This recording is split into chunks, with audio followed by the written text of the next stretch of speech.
Eu acho que a gente deve comemorar o golpe militar de 64. Eu já vou começar o vídeo assim. Sim, tô sem barba, pareço ter 10 anos, eu sei. Eu tenho 10 anos, na verdade. Às vezes eu coloco a barba para parecer mais velho, mas enfim. Ahn, cara, esse vídeo vai ser especificamente para comemorar a ditadura de 64. E eu acho que a gente tem que comemorar, principalmente pelo tanto que a gente não sabe sobre a ditadura. A gente não, né? Eu tô falando a gente brasileiro em geral. Mas óbvio que vocês que acompanham o canal desde o começo são quase especialistas. Porque a ditadura foi a coisa que eu mais falei no canal, foi a primeira série que eu fiz. E eu vou reforçar alguns conceitos que eu já tinha feito nos outros vídeos. Por que que eu acho que a gente tem que comemorar? Porque comemorar significa literalmente a gente lembrar junto, a gente trazer a memória em conjunto mesmo, né? Por isso, com memória, né? Comemorar. Ou seja, eu acho que a gente tem que lembrar cada vez mais de como a ditadura realmente foi. Então eu vou trazer alguns tópicos explicando coisas que eu já disse em outros vídeos. Então, se você discordar de mim em alguma dessas coisas, vai diretamente no vídeo que eu provavelmente já falei sobre isso. E a primeira coisa que eu quero comemorar com vocês é um golpe. O golpe acontece quando é a própria instituição que derruba o poder instituído. E existe também uma leve diferença, que é quando acontece o autogolpe. A diferença de golpe para autogolpe é a diferença que aconteceu, por exemplo, em 64, que foi um golpe, que foi a instituição se movendo para interromper o poder instituído através do legislativo, através dos militares, etc. E o autogolpe só aconteceu no Brasil, se eu não me engano, foi o único, com o Getúlio Vargas, na ditadura fascista que o Brasil teve, né? Na década de 30. Só um detalhe aqui que me veio à mente agora. A ditadura brasileira não foi militar, não foi uma ditadura fascista. Foi uma ditadura positivista. É uma outra coisa. Continuando. É um golpe porque a própria instituição, através do Congresso, através das Forças Armadas, romperam o poder e instituíram um novo poder. E isso é um golpe. Agora, é um golpe militar, civil-militar, ou é um golpe empresário-militar? Que é uma expressão ridícula que apareceu agora, né? O golpe, ele é um golpe cívico-militar, ou civil-militar. Por quê? Porque houve participação da população, houve a participação empresarial realmente, mas esse negócio de empresário militar eu nunca vi na minha vida, em nenhum, em nada que eu já tinha lido na minha vida, só agora que eu fui ler, e é uma expressão terrível, ridícula, porque tira a participação do povo mesmo, né? Então, realmente, existiu o povo que queria ditadura mesmo, existiu a participação civil, né, com manifestação, etc. Existiu também a mídia, ah, as empresas que apoiavam o golpe, tipo a Globo e a Folha de São Paulo, que hoje em dia é uma coisa que pouca gente pensaria, né? Mas a Globo e a Folha de São Paulo apoiavam o golpe. Até mesmo muitos democratas apoiaram o golpe. Eles acharam que ia ser uma coisa rapidinha, eles iam voltar ao poder. Tipo o Carlos Lacerda, né? Depois todos esses caras tiveram o poder deles destituídos. Enfim, golpe civil-militar. Não existia o real perigo comunista como eles argumentavam. O que acontecia? Você pode fazer, você pode tomar o poder, fazer um golpe, caso tenha um perigo iminente, um perigo realmente, né? Quando o pessoal fica com muito medo, o povo fica com muito medo e tal, é melhor você dar o golpe assim que fica mais aceito, né? Não começa a ter um monte de pequenas revoluções e de guerrilhas marginalizadas, etc, né? Isso, quando o golpe não tem apoio popular, meio que começa a acontecer essas coisas, né? Rebeliões, revoltas, etc. Mas quando é existe um inimigo mais claro, é melhor para você manter o golpe, né? Então os comunistas eles foram, na verdade, o bode expiatório ali, né? Eles, eles foram uma desculpa esfarrapada para se tomar o poder. Tanto é que, como eu já disse em outros vídeos, os militares, esses mesmos militares, tentaram tomar o poder antes de 64 7 vezes. E só dessa vez eles conseguiram, né? Tanto é que o Geisel, na entrevista que ele faz para o Hélio Gaspari, na Ditadura Envergonhada, ele fala que de golpe ele entende, porque ele já tinha tentado dar golpe 12 vezes. Isso na década de 70 já, né? Enfim.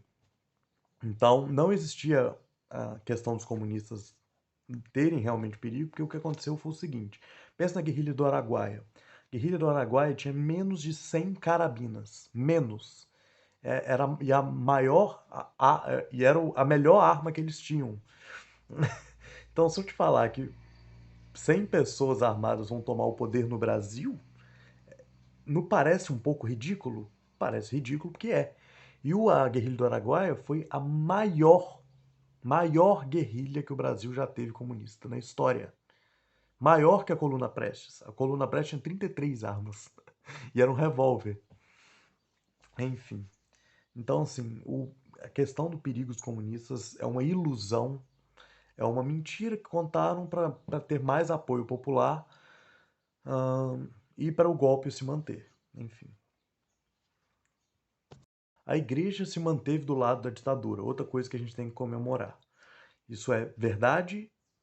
No começo, a igreja também apoiou, a igreja católica e muitas igrejas protestantes também. Porém, logo depois do AI-5, principalmente, quando começou em 65 as perseguições, muitas das igrejas começaram a ser contra a ditadura. Que ali, na verdade, eles perceberam a merda que eles tinham feito. Isso acontece muito também, né? E é ótimo perceber que você fez merda, tá? É pior do que você perpetuar o erro.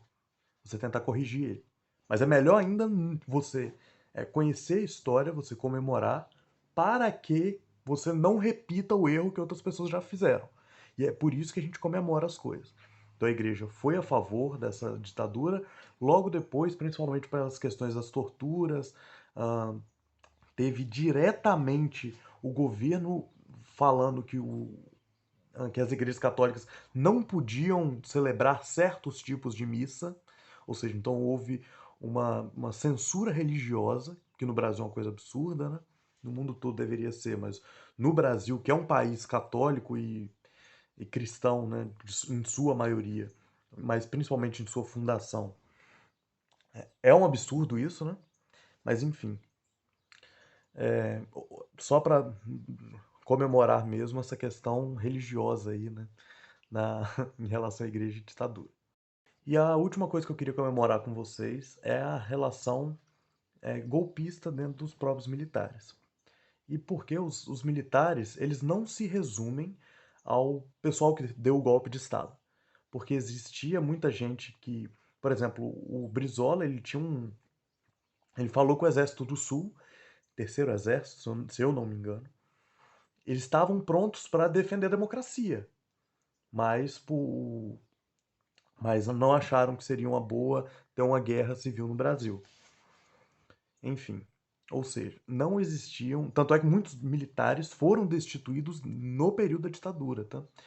É uma coisa que pouca gente sabe, mas políticos, militares, tanto, até mesmo os da direita, se eles discordassem um pouco dos militares, do poder, eles eram expurgados, né? Tanto é que o próprio Geisel, ele tinha um ministro dele, que ele colocou, que os militares da linha mais dura pensavam que ele seria o próximo presidente. Eu esqueci o nome dele agora, deveria ter lembrado. E o Geisel pegou, destituiu todos os poderes políticos desse ministro, que ele mesmo tinha colocado. Ou seja, foi uma questão política partidária de que o Geisel queria ele mesmo colocar o próximo presidente, e não outra ala do exército. Foi lá e deu um basta nisso, né? Cortou os poderes políticos do cara. Ou seja, ditadura militar, né? Até a própria mesmo o Costa e Silva ter virado presidente é uma polêmica ali, né? Tem toda uma briga ali dentro dos militares, etc. Mas o que eu queria lembrar com vocês é, existia uma linha mais dura, existia uma linha mais branda e existia uma linha mais realmente legalista ali nos militares, né?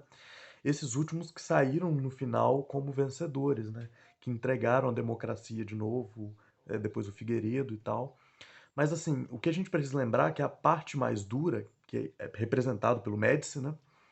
Que é o perseguir igreja, perseguia inimigos, adversários políticos. Dentro da política não existe inimigo, existe adversário, mas isso é só como, obviamente, só como expressão mesmo, né? Significado das palavras. Hum, Existe a linha mais branda, que o Geisel é um deles, mas só para vocês entenderem, o Geisel continuou com torturas e perseguições, e ele ainda é considerado linha branda, né? E existia também esses legalistas, como eu disse, né? Então, assim, os militares, dentro ali também existe uma dinâmica de poder, obviamente, que é a cobra com medo da outra cobra, enfim, né? É um momento da gente tem que comemorar, a gente tem que lembrar junto, e eu acho que todo ano eu vou voltar fazendo esses vídeos, né? Porque a gente sabe muito pouco sobre a ditadura. Existem coisas que até hoje não foram abertas, porque existem pessoas vivas que os documentos só podem ser abertos depois que morrerem, etc, né? Os livros, eles vão continuar mais ou menos sendo os que eu já falei, que é Ditadura Envergonhada, do Hélio Gaspari, Revolução Fantasma, Conquista do Poder, do Dreyfus, A História do Brasil, do Boris Fausto. Então, eu não mudei muita coisa. A Esquerda do Povo, a Direita de Deus, falo sobre as igrejas protestantes durante a ditadura. Então, cara, eu não mudei muito porque, na verdade, eu não estudei muito mais depois disso. Até porque na minha faculdade não tem muita coisa sobre. E eu quero que vocês leiam, que vocês procurem, que vocês me mandem coisas também, porque é um dos assuntos da história do Brasil que eu mais gosto de estudar, porque merece ser comemorado. Então leiam, que a mente precisa de livros, assim como a espada precisa da pedra para ser bem afiada.